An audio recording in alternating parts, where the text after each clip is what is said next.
Welcome to ચેતુસ kitchen.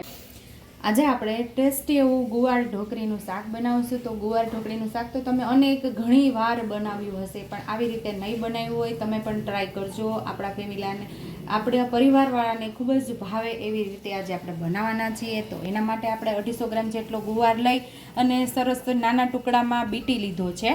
અને અહીંયા આપણે અડધા કપ જેટલો ચણાનો લોટ લીધો છે, લીલા ધાણા છે, અને અહીંયા આપણે 1 ચમચી જેટલા માંડવીના દાણા, અડધી ચમચી જેટલા સફેદ તલ, અડધી ચમચી જેટલા આખા ધાણા અને 1 થી 1.5 ચમચી જેટલું આપણે ફરસાણનું ચવાણું લીધું છે। અહીંયા તમે કોઈ પણ ફરસાણ લઈ શકો છો। મારી પાસે અત્યારે ચવાણું હતું એટલે મેં ચવાણું લીધું છે।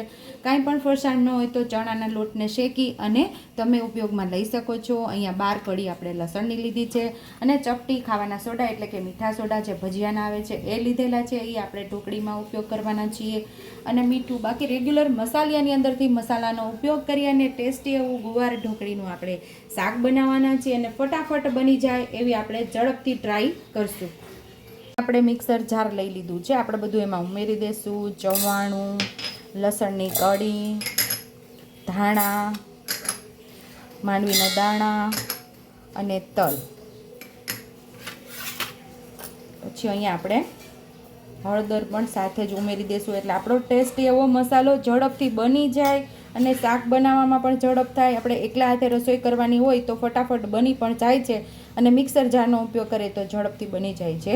અને મરચું, લાલ મરચું પાવડર તમારા સ્વાદ મુજબ, અહીંયા આપણે મોટી 1.5 ચમચી જેટલું મરચું ઉમેરશું એટલે નાની 5 ચમચી જેટલું આપણે લાલ મરચું અહીંયા થશે। અહીંયા આપણે સ્વાદ મુજબ સાથે જ મીઠું ઉમેરી દઈશું। 1 નાની ચમચી જેટલું ધાણા જીરું પાવડર, આખા ધાણા આપણે પહેલાંથી જ ઉમેરેલા છે। હવે આને આપણે પીસી લેશું। તો અહીંયા આપણે મસાલો તૈયાર કરી લીધો છે।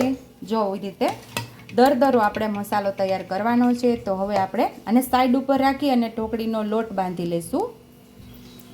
તો અહીંયા આપણે ચણાના લોટમાં 1 નાની ચમચી જેટલું ધાણા જીરું પાવડર, 1 નાની ચમચી આપણે લાલ મરચું પાવડર, 5 ચમચી જેટલી હળદર, 5 ચમચી જેટલી હિંગ,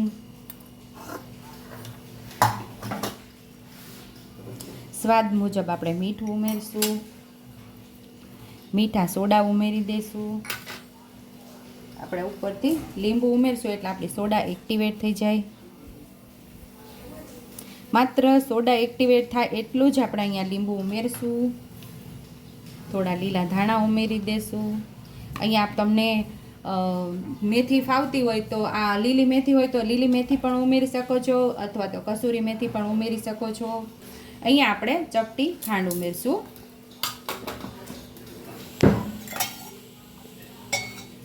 એક ચમચી જેટલું આપણે તેલ ઉમેરશું।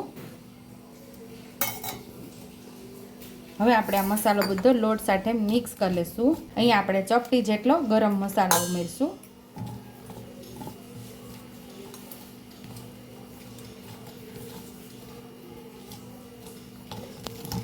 હવે આપણે થોડું થોડું પાણી ઉમેરી અને લોટ બાંધી લઈશું।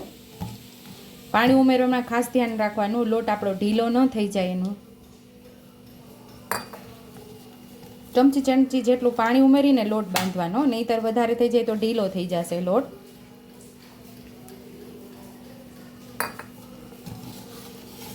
તો આટલો કઠોળ આપણે લોટ બાંધવાનો। જો લોટ આપણો બંધાઈ ગયો છે, મસ્ત એવો બંધાઈ ગયો છે। હવે આપણે આને સાઈડ ઉપર રાખી દઈશું અને શાકનો વઘાર કરી લઈશું। આપણે ગેસ ચાલુ કરી દીધો છે અને આપણે હવે કુકર રાખી દીધું છે અને 4 પાવડા જેટલું તેલ ઉમેરશું।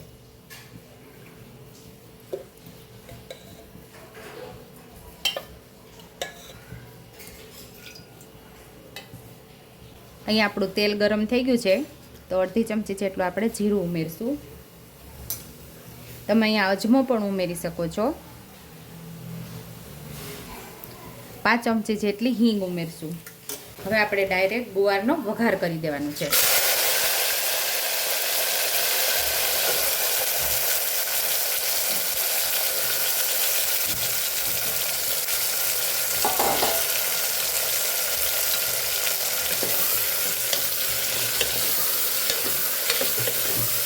અહીંયા આપણે ગુવારને સરસ આપણે પહેલાં તેલમાં સાતળી લેવાનો છે અને હવે અહીંયા આપણે એક ટમેટું સુધારીને ઉમેરી દેવાનું છે અને આપણે જે મસાલો તૈયાર કરેલો મિક્સર જારની અંદર એ આપણે અહીંયા ઉમેરી દેવાનો. આ જે મસાલો તૈયાર કરેલો છે તમે કોઈ પણ ભરેલા શાકની અંદર ઉપયોગ કરી શકો છો અને ફ્રીજની અંદર આ મસાલો તમે 15 દિવસ સુધી સ્ટોર કરી શકો છો.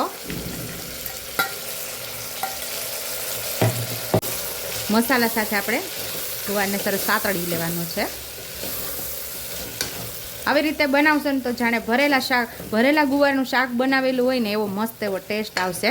તમે જરૂર ટ્રાય કરજો અને મને કમેન્ટ બોક્સમાં કમેન્ટ પણ કરજો કે આ શાક તમને કેવું લાગ્યું. કારણ કે આપણે જ્યારે મસાલો તૈયાર કરતા હતા ત્યારે જ સાથે આપણે મીઠું ઉમેરેલું છે. તમને એવું ના લાગે કે આની અંદર આપણે મીઠું ઉમેરેલું નથી.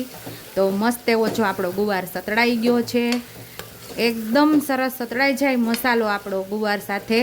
પછી આની અંદર આપણે પાણી ઉમેરશું. તો આપણે એક નાના ગ્લાસ જેટલું એટલે કે અડધા કપ જેટલું અહીંયા પાણી લીધું છે. તો હજી આપણે થોડું પાણી ઉમેરશું. આપણે 1 ગ્લાસ જેટલું અહીંયા પાણી ઉમેરી દીધું છે.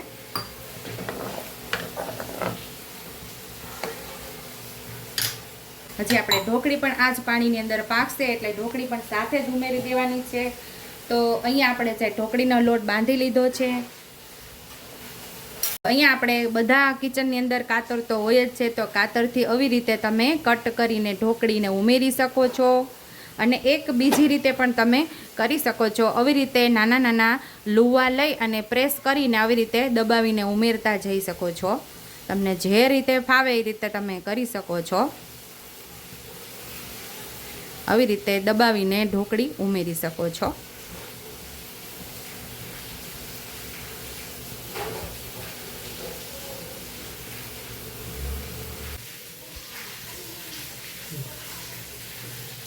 ગળપણ માટે આપણે 1 ચમચી દેશી ગોળ ઉમેરશું. અહીંયા તમે ગોળ, સાકર કે ખાંડ પણ ઉમેરી શકો છો. હવે આપણે અહીંયા ઢોકળી ઉમેરી દીધી છે અને 3 થી 4 સીટી લઈ લેશું.